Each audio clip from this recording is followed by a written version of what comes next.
Je pense qu'on a une édition très intéressante du baromètre Trust cette année, puisqu'en fait on voit des dynamiques qui sont un petit peu contradictoires entre la confiance dans les entreprises et la confiance dans le gouvernement.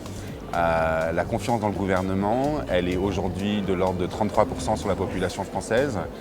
Ça paraît pas énorme, mais en fait c'est en amélioration de plus de 8 points par rapport à l'année dernière et ça montre une vraie dynamique positive.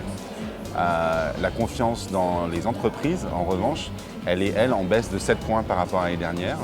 Et on pense que c'est un peu une forme de rééquilibrage. C'est-à-dire que en fait, les Français se projettent dans une perspective de changement très fort, à la fois dans le business et les entreprises. Mais là où ils placent leur confiance pour guider les choses dans la bonne direction, en ce moment, c'est plutôt dans le gouvernement. Donc ça, je pense que c'est quelque chose de très intéressant.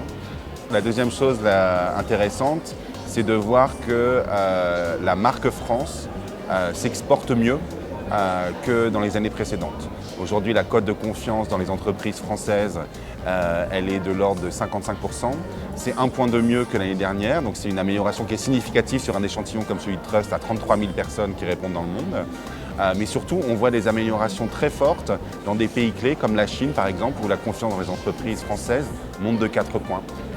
Au Mexique, au Brésil, on a aussi des niveaux de confiance qui sont assez forts.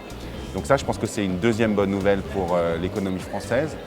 La troisième bonne nouvelle, elle est plus pour l'institution européenne.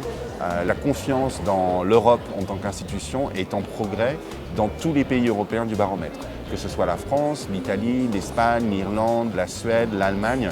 Et même au UK, la confiance dans l'Union européenne est à 36%, ce qui était déjà le cas l'année dernière, c'est même un point de plus que l'année dernière. Donc on voit qu'il y a une dynamique européenne, il y a une dynamique française.